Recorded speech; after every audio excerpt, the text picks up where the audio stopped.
Our second panel of the day brings together leaders from CSR to examine how cross-sector collaborations can truly bridge the rural-urban divide. Moderating this panel is Mr. R.V. Balasubramaniam Iyer. Mr. Bala, as he is fondly known, comes with over 35 years of experience in business partnerships and talent management across companies like TCS, Luxor, NIIT, Whirlpool, Coca-Cola, and Amway. Since 2022, he has been leading the business strategy for L&D and culture at Geo Platforms Limited as Vice President. He joined the mission of e-vidyaloka last year as our advisor. Welcome, sir. On the panel is Ms. Rumi Malik Mitra. Ms. Rumi is a management professional with close to 20 years of hands-on experience in CSR, education, technology and development, and diversity and inclusion. In her various management roles, she has worked across non-profit organizations and businesses to create meaningful convergence of priorities for long-term value creation for communities and the environment. She is currently the Global Head for CSR and Sustainability at eVidyhaloka. Welcome, ma'am. Our next panelist is Dr. Anupama Shetty. Dr. Anupama serves as the Mission Director at Biocon Foundation and comes with over 20 years of experience in conceptualizing, strategizing, and leading programs across diverse industries and domains. In her previous corporate assignment, she headed CSR at Narayana Hridayalaya Limited. Prior to that, she held administrative and research-oriented roles in institutions including the Tata Institute of Social Sciences and PD Hinduja Hospital. Her experience as a physician, administrator, and researcher has helped shape her perspective towards CSR, combining a systems-based approach with a focus on the scalability and sustainability of interventions. Welcome, ma'am. Also joining us is Mr. Kishore Kumar Tangavelu. Mr. Kishore leads CSR at Microsoft India Philanthropies, bringing over 13 years of experience at the intersection of technology and social impact. With 9 years dedicated to CSR leadership across Microsoft and TCS, he has designed and delivered over 100 programs spanning AI skills, AI for good, tech for social impact, airband, and digital education across India. Deeply committed to leveraging technology to nurture talent and enable underserved communities, his work focuses on creating inclusive, scalable solutions for the development sector. Welcome, sir. I now hand over the proceedings to Bala, sir, for the panel discussion. Good afternoon. Before we start this afternoon panel, which we call it the graveyard shift, in terms of, post-lunch, most of you would like to have your afternoon siesta, preferably a little dark so that even if you shut an eye, we don't notice. Don't worry. We'll try and make it as interesting for you as possible. We're going to be addressing a very different topic that we have seen compared to many of the topics that you've heard earlier, where we were addressing the need for AI or what is AI. We're now looking at trying to say, how do we bridge the rural-urban skill gap, or where education, skills, and AI can converge. Now, I do have with me quite an illustrious panel. They would love to introduce themselves. But before we get there, we've all been through a certain kind of a regular, I would say almost like a periodic cycle, where something or the other in terms of technology actually happens. And suddenly a lot of us are running. Give you an example. The year 2000, or let's say I'll go a little more earlier, 1980s. That's the year when most of us started seeing computers and computing becoming a kind of a reality, and we almost thought typewriters are going to start replacing computer, and the fear, the stenotypists thought that their jobs are at stake, and so on and so forth, right? But if I were to take a moment to explain, those stenotypists are in huge demand even today. Those of them who scrambled and they went away from those careers and wanting to become computer operators or data entry operators, good luck for them. But those people who actually continued in the world of stenotyping, they have their careers also chalked out. Nothing has changed for them. Those careers are still in place, they are still growing and booming. You have to just look around, you will see them still there. You look at the next generation that happened. I'll jump a little. You come towards 99 and 2000. There was that Y2K fear. Will computers be able to cope up? Do we need new software? Will the entire computers crash? From tomorrow onwards, our machine will no longer work, including your railway tickets and God knows what. We very safely went through that phase too. I don't think we actually went through all the crashes that were predicted in every newspaper then. Fortunately for us, there was no social media then. Otherwise, we would have had a couple of suicides for that also. But then we moved on a quick 5 years later. We're talking about 2005 or before that even, 2004, 5. That's the time when suddenly consumerism started hitting India. Retail boom. People started buying as though there was no tomorrow. A lot of people suddenly realized that possibly that if they went to an air-conditioned showroom, they did not really have to pay higher prices. It was just the same. There are restaurants even today where you have an AC section which is separate and you pay a different bill. Those are still there, leftover remnants of the past. But by and large, most restaurants, you may want to call it fine dine, you want to call it whatever, doesn't matter. But we are slowly emerging as a consumer. You see how we are adopting and accepting all these different changes, quietly coming around us as a customer, and we are beginning to feel that that is the new norm. May I move to 2015? And that is the time when data phones were in the hands of everyone. Because now you are no longer standing in the queue for MTNL phone to come to you. You've already got a phone, you've got a push button. Now 2015, you're now looking at smartphones coming into everybody's hands. 2020, internet in the hands of everybody. Fintech has happened. The cobbler on the street is actually accepting a QR code. We went through our entire COVID crisis. We went through every single situation. I don't think as a country, India fared as badly as some of our so-called superpower nations.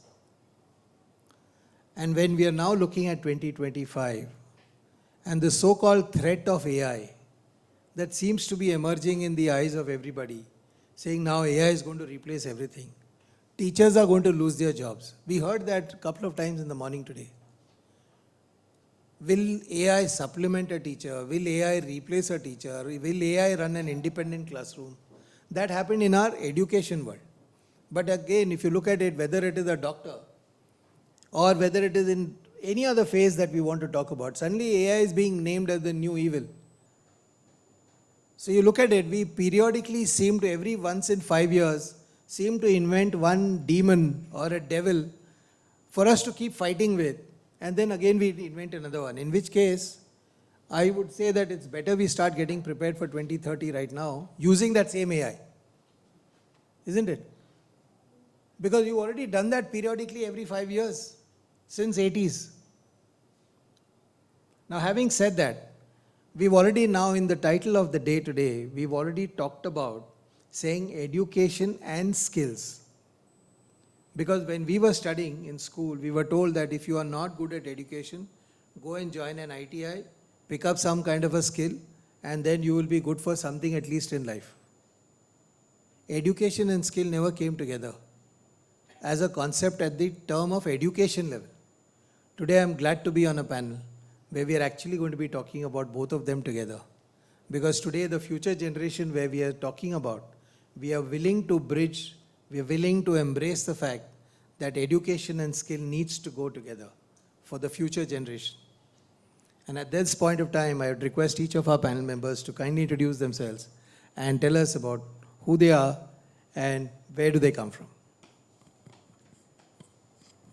Thank you so much, Bala. That was such a fantastic context setting. And I also thought I'll start with 1985 ICT at School program, right? That's where all the conversation started. But my name is Rumi. As you know, I work for EY Global Delivery Services. We're about 90,000 people across 9 locations. We are a part of EY, and we constitute the workforce of maybe 3.5, 4 lakhs people around the world.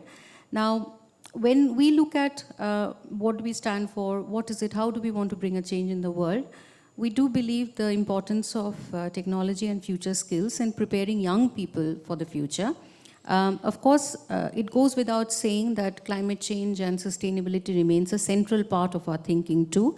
We do believe that the future of jobs is going to be either all AI or all green or a combination of both, which is of course sort of saying it in the most simplest term possible, almost a layman term, but it sort of sets the context for us in terms of how do we see ourselves playing a role in the sector of impact and education and skills development. If I focus on primarily education and skills development as a quick introduction, then I mentioned future skills. We look at how we can build capacity of students at a school level, primarily mid-school and high school, at vocational education level in tier 2 and tier 3 and tier 4 colleges, students who would otherwise not have access to good learning program, or let's say industry focused learning program. They are not still ready with the changes that are rapidly happening in the industry, in technology and so on, and where can we play a role in that. In the school sector, we do work with e-vidyaloka for almost 6 years now, Vrinda. 6 years now. One of the significant part of our work is volunteering, employee volunteering. Don't take it lightly, we take it very seriously. It is a very important part of what we do.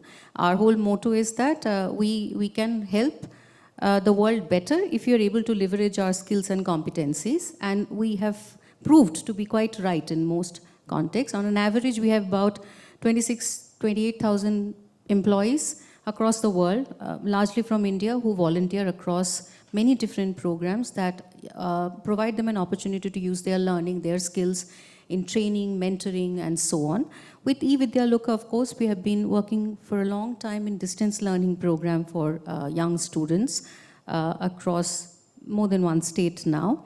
And we also went into a deep dive with a couple of model schools, 10 model schools in Jharkhand, where we focused more around how do we balance scholastics learning with 21st century skills learning as a combination. Like this, of course, that's your indication to move on. Yes, so like this, we of course we decided we will have a gesture where Bala will say, enough, move on now.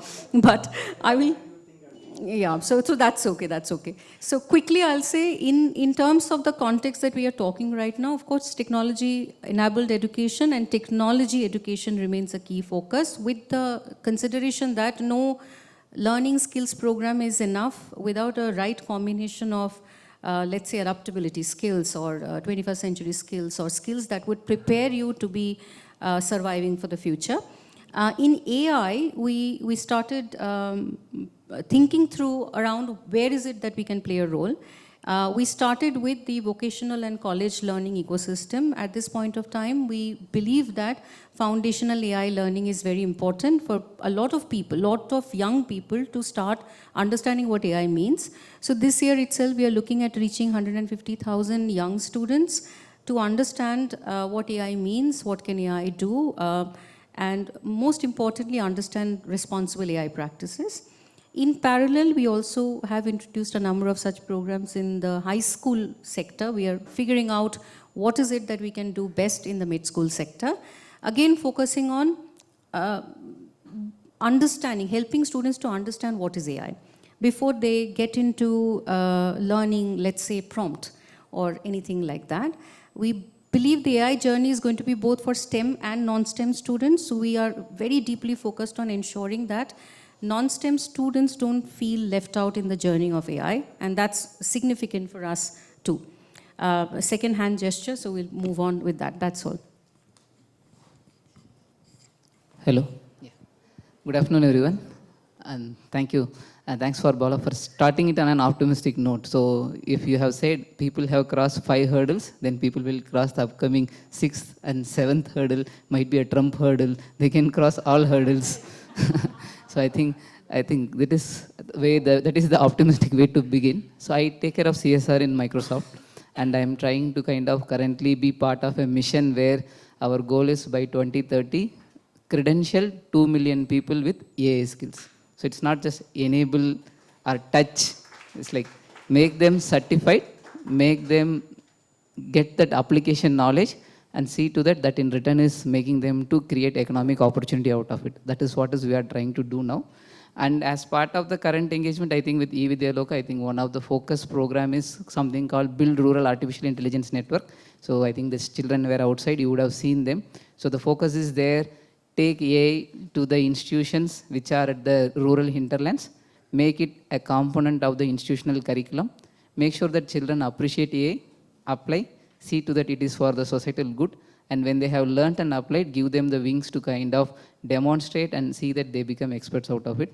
I think the team has done a tremendous job, and then the team is awaiting on what next. So I already have kind of scaled the program to provide teacher skilling for 60,000 school, and the 400 school that the team has provided continue to be part of the program. That's how it is. Thank you. Just a short intro.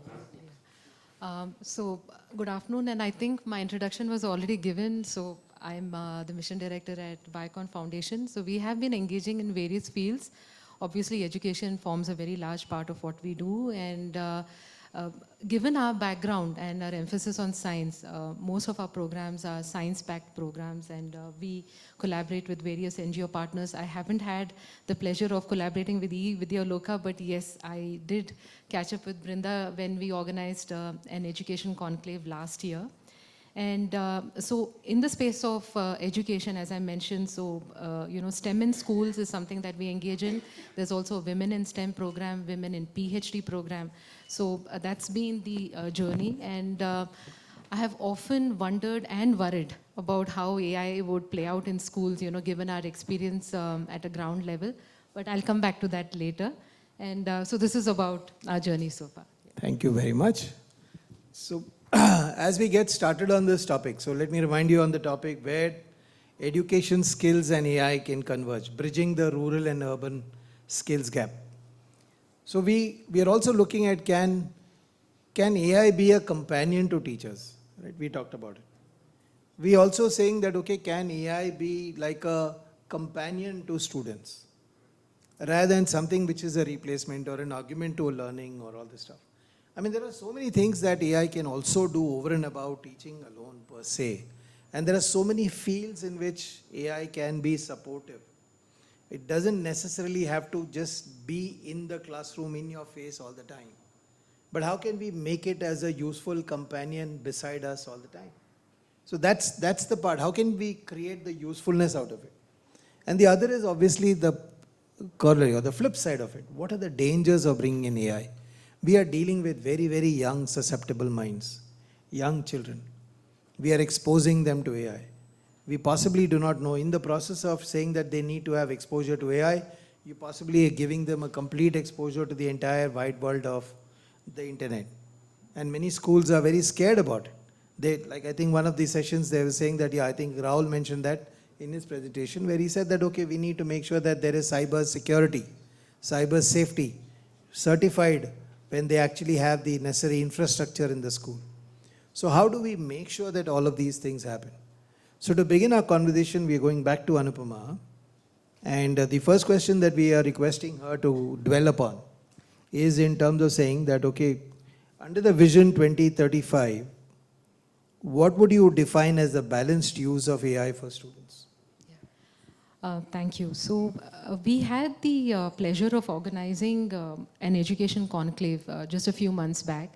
And this was, in fact, in Arnikal. And Arnikal is interesting because it's a peri-urban agglomeration. And, you have a mix of rural, urban, migrant, populations. And so children who study here, they come from very varied backgrounds. And it's a melting pot. There are almost 8 NGOs to every school there, and you would imagine that with and a lot of corporate CSRs based out of there because it's an industrial zone also. So it's a rich mix of various institutions, and you would imagine that, with a kind of CSR which is, spent, which is happening in this region, education scores would be wonderful. But what we've been finding on the field is that, conceptually, we've been engaging in a great program with a wonderful NGO now since almost 6 years plus. But what I've found is that while the students have improved in terms of their conceptual clarity, when they perform in written competitions, if it's a written quiz, I often find that they struggle. So somewhere there is a, in terms of the literacy levels, it's not keeping up. And I definitely feel that there is scope for AI in that, so that is one of the things I've seen. But the other reality is, and this is something that even previous speakers spoke about, is do we have enough teachers? Is a capacity building happening at that level? And do we even have enough infra for that? I know that at Microsoft, you're looking at almost like establishment of 6,000 labs, as you said. But the diffusion of AI, it won't be uniform, especially when it comes to these kind of locations. Would it lead to greater inequities? And also, do we have guardrails, at present? Like, for example, I've read this meta-analysis, and this is from an OECD paper, wherein they said that AI in education has to be age differentiated. It may not work very well at a primary school level, but it would work very well at higher education levels. Because, there is a thing of auto-scrolling or like, autoplay that's happening.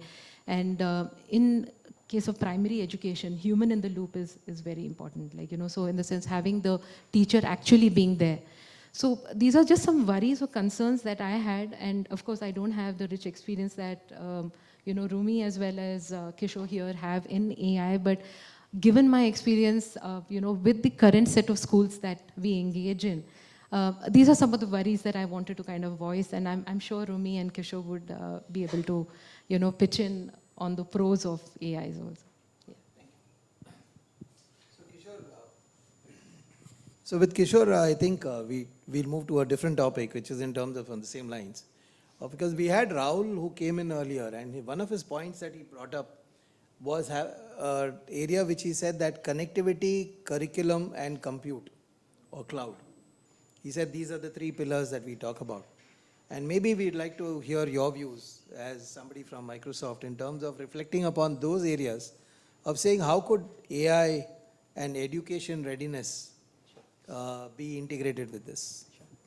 Yeah, I think when we look at our programs, as I was touching base, normally I have the habit of linking each to each. So when we were mentioning, I think when education is the focus, I think for us it's all about institutional capacity building so that AI can be delivered effectively in education. And when I say institutional capacity building, it means making sure that you have resources to learn, making sure that when you have resources to learn, then there is necessary capacity building done or the infrastructure being provided and everything. It is not just infrastructure that is being provided, but also you have access to tools that make you to apply and practice also. It's not just that like curriculum is available, I learn, can I become AI fluent? No, like curriculum is available, but then there should be infrastructure that makes you to learn the curriculum productively. Okay, there is infra and then there is curriculum and I'm learning them and then I'm trying to kind of use on my own. Is that sufficient? No, because all the AI models, everything is defined at different use cases at different levels.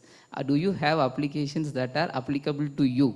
Are there innovations being done very much agnostic, and it is might be for Karnataka Koppal school teacher, is it an application with an environment and electricity and everything is available to perform effectively? I think that is the kind of vision with which we look at institutional capacity building programs. And what I would also want to layer here when we try this approach is, for us, electricity, connectivity, and then like AI, all three are the same.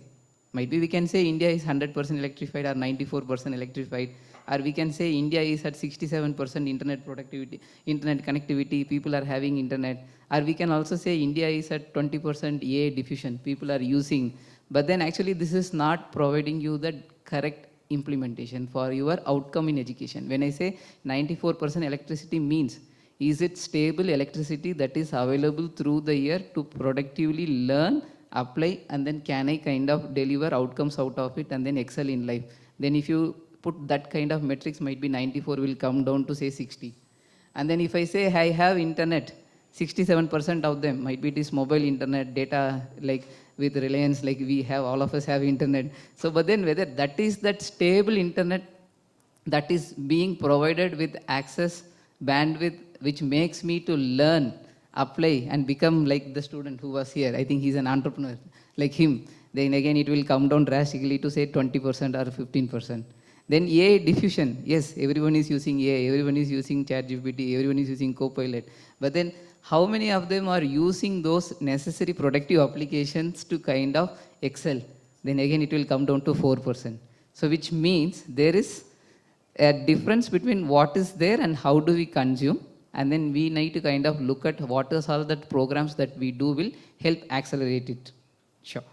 So that is how we are looking at it. So the answer to you, sir, is like focus on providing stable internet connectivity, focus on providing stable applications that are there for people to kind of practice, and not leave it at there. Invest in infrastructure which is also like localist infrastructure that makes you to kind of succeed well. And currently that is the focus that we are doing. For the program that we are doing with e-vidyaloka called Brain, now we are adding something called EASE. EASE Brain means Educators AI Skilling Academy for Empowerment. That is what it is all about. So which means by getting them empowered, if you can make brain happen well, so if you are easing the brain to happen well, then nothing better than that. Yeah, thank you. So with Rumi, the impact versus optics, because we always end up always looking at, wanting to make nice presentations or make it look good for the balance sheet and so on and so forth, versus saying actually has it made a difference to the student on the ground. Now between the two, how do we balance the two? You would like to tell us, and how can AI help you in this area? Sure. So let me start with what Anupama mentioned and the reference that Kishore gave, When you look at AI, you heard there is I would say optimism to what Anupama said, cautious optimism that AI should do good, but we have to be very careful about certain things. And what Kishore is saying is that, look, we understand infrastructure is going to be the biggest driver to AI adoption, AI use, AI innovation, and so on and so forth. If we have to look at the non-urban areas, primarily, even some urban areas for that matter, steady electricity still remains a challenge. Then what do we do? So I'll take a step back and say, if you're looking at outcomes from AI learning or AI education, we probably have to think more from a what do we call this? A whole system approach, right? A whole system approach means what Kishore identified, which is infrastructure, teachers training to critical areas, because teachers are essential to the education system. If you do not focus enough and more, we would not get there, as simple as that. Third, you have to focus on the outcome measurement. You have to focus on essentially, again, content, because a content redesign is a necessity.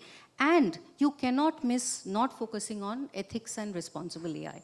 Because as we move with adoption, your optics at this point will say, we are an aspirational nation. We are doing fantastic work in the startup and the industry front with AI, which means we have to constantly focus on our people, our youngsters getting more and more familiar with AI. If the optics is this positive optics of a growing nation like ours, in 3 years' time, this can flip if we are not able to manage how our young people use AI effectively. So whole system approach remains the foundation of any outcome that we want to do. But the other challenge that we traditionally have also faced from 1985 till now, starting, is that we have not essentially designed any learning from a learning outcome perspective. You have to look at a learning system approach, right? It cannot be technology first. It has to be learning outcome systems, change first before you get there. Which basically means that if you're looking at AI, like the way that we see when we started looking at AI learning for school students, high school students, what we do, or AI learning for young people who have just gone into vocational learning. So they are similar age, 17, 18-year-old, right? What do we really see? We first define what is the learning outcome that we must have if we are introducing AI learning from students. And it is not about learning tool, which is a learning competency, a mastery of a particular skill set, but also does AI bring value to the student's learning? Does the student see AI as a problem solver for human problems, or is it a tool that I must master? So as you lay out, or as we lay out the learning programs, it becomes very important for us to see at what level, what kind of learning outcome we must do. Anupama mentioned that at a primary school level, we don't see much value of AI. And I'm very tempted to agree with her on this, that we don't. But government has done their part. They have set it up to say at a primary school level, the learning outcomes of AI should be foundational skills and logical thinking. At a mid-school level, it should be computational learning and problem solving. At a high school level, it needs to be applied learning. Now, this is already set by the government. I think from a frame perspective, India has done a fantastic job. If you see Disha, if you see Nishat, yeah, correct. Nishtha. If you see Nishtha, if you see SOAR, for example, which are government-run programs that have laid out what we will teach and what do we want to see from the students. The challenge lies in measuring it, because what we also don't have at this point of time, I don't know if many of you have heard about it or thought about it, is that we don't have any data standards for education data. What that means is that if you are looking at AI to do measurement of what? Competency, mastery, skills mastery, performance, students' retention, longitudinal study of how did students learn, and adaptive learning or adaptive assessment, which means how do a set of students in Maharashtra learn as compared to a set of similar students in Rajasthan or in Karnataka. So how do you do all of this? It all sits on having enough and more students' data. At this point, there are a number of for-profit entities that are doing AI modeling. Their data set is mostly English-speaking students, right?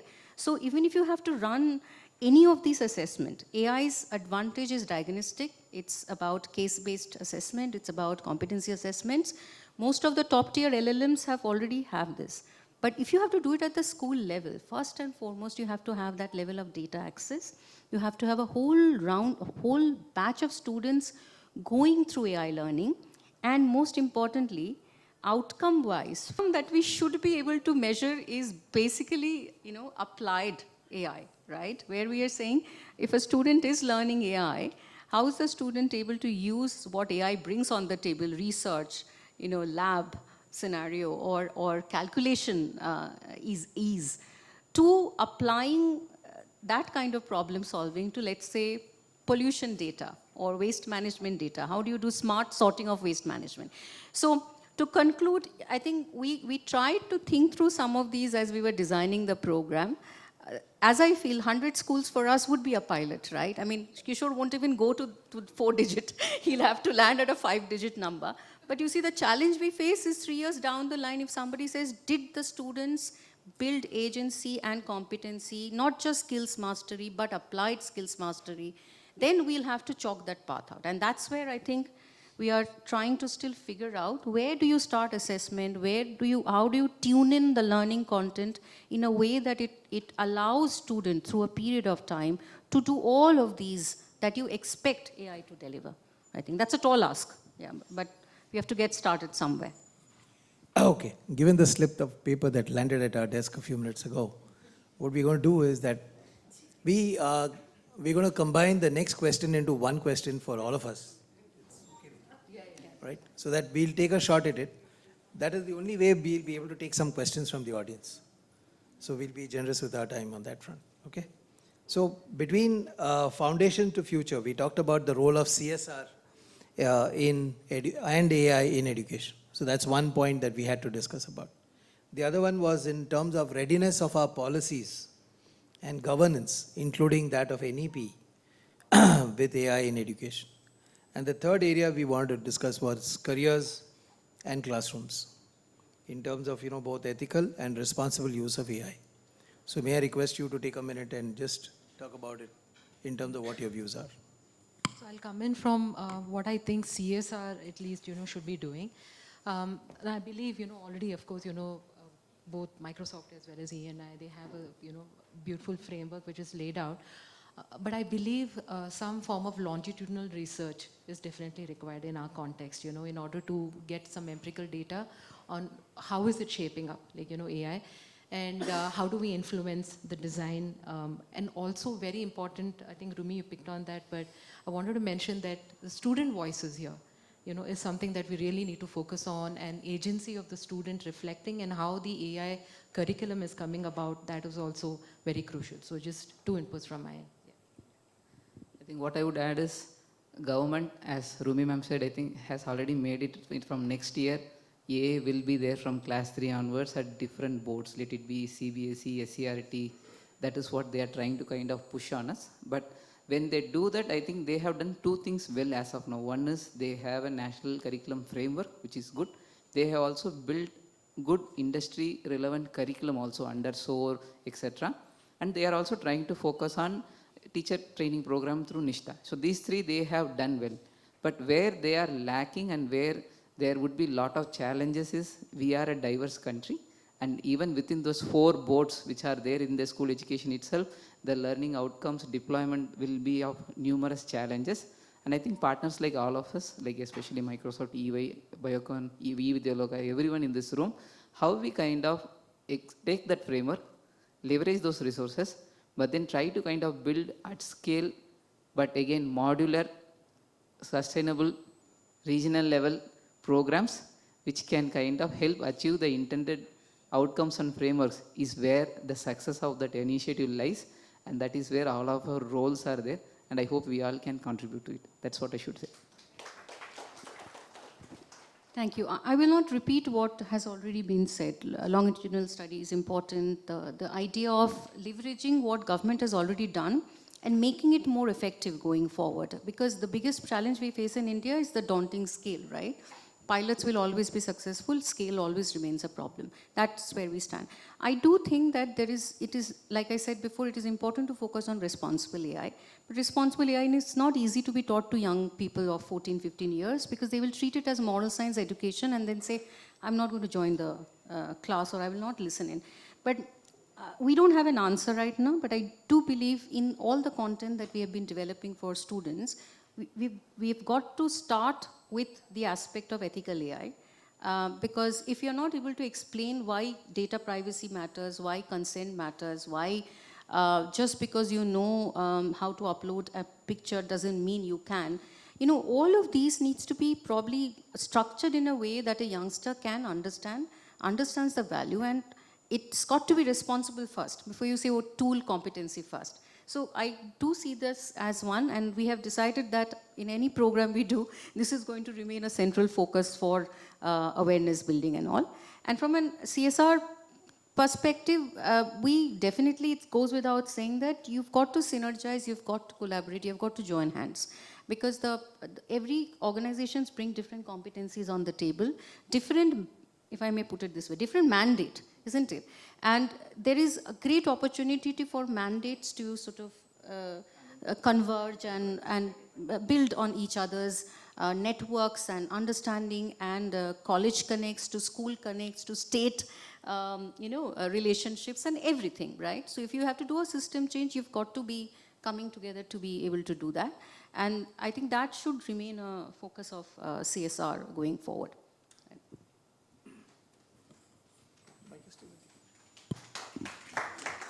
Question comes to you. So before we throw the floor open for questions, in fact, I just want to make a concluding remark. Yes, the fact is that yes, CBSE and NCRT has actually done I would say, a rather hurried job in terms of putting together a curriculum and sending out all kinds of circulars. On one side, they're all hurrying to buy computers in every remote school in the country, not because of anything else, because they realize that if they start teaching AI, if they have to do an exam at the end of the academic year, they need a computer there. And Tata Ion can actually not reach those locations. So they are telling the schools that, okay, you go and buy the computer, Tata Ion will pay rental charges for it to do the assessment, which is already there in your school. Now, it's becoming as complex as all this. Now, of course, we all understand we are a diverse nation. We cannot be in every location. You cannot make sure that computers are going to be reaching every single nook and corner.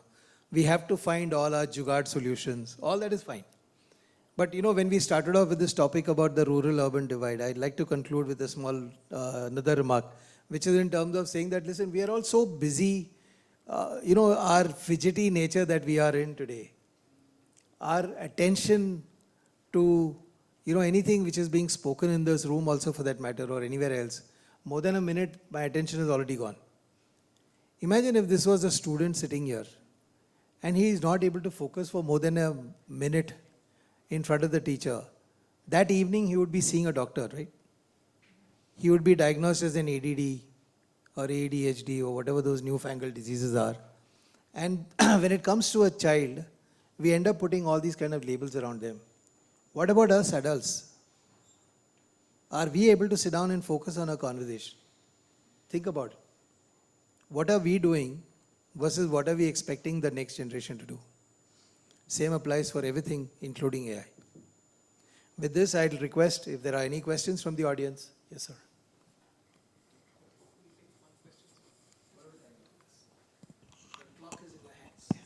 We'll take one question.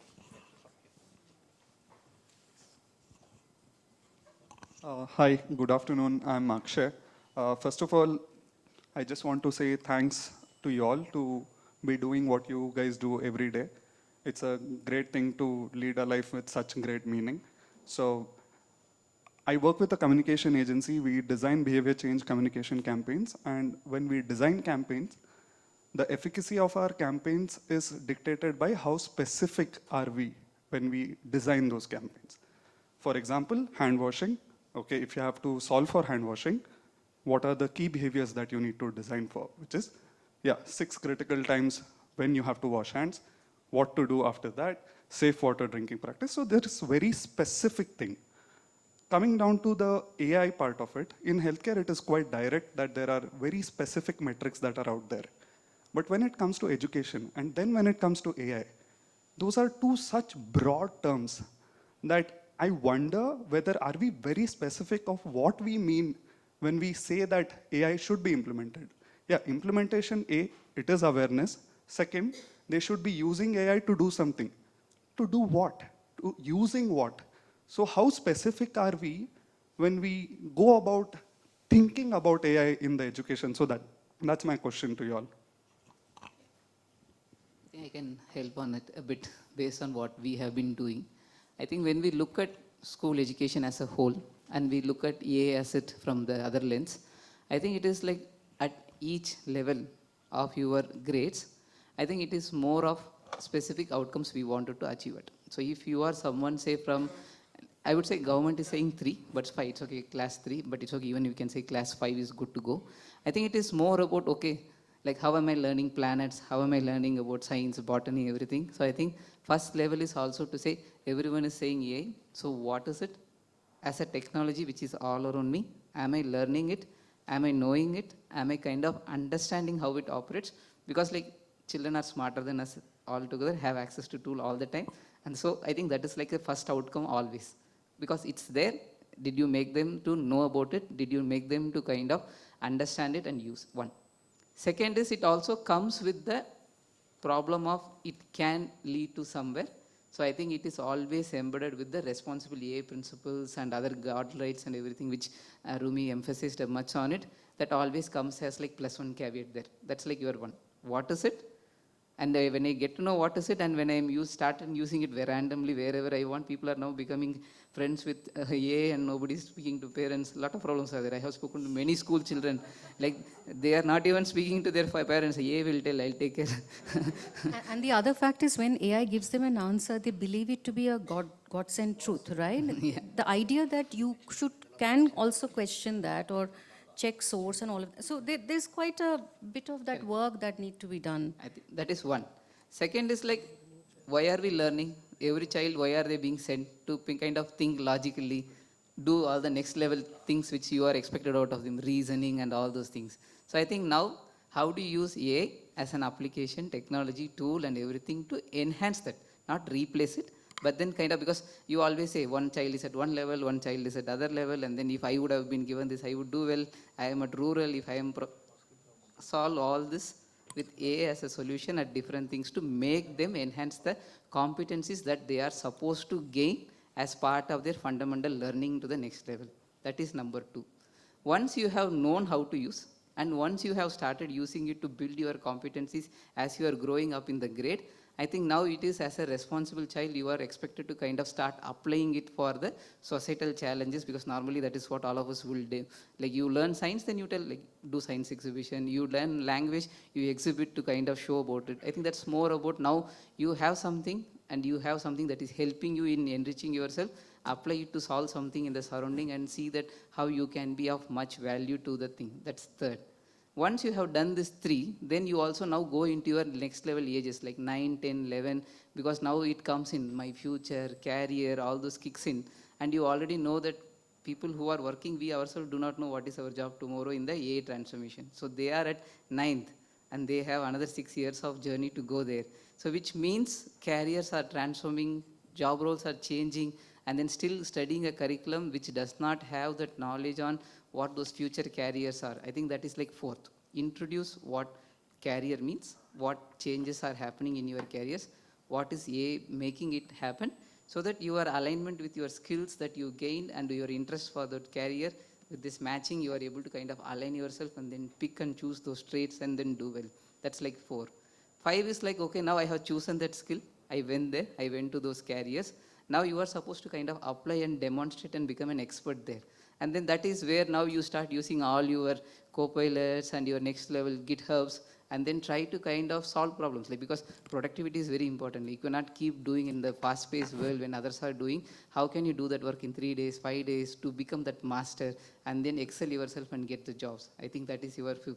Last is like, once you have gained them and then you have shown your excellence, you start getting jobs and everything, then you go to your work. And then in your work, you straight to again start using it to be much more effective, be relevant to the job, make sure that you are able to kind of use it to improve your economic opportunities. So I think it's like the same thing. Like, it is like you are part of your life cycle, and it makes sure that it helps you in every way to be a better than what you were when this helps you to bridge the gaps that are all existing in the current ecosystem. I think that's how it is. Thank you.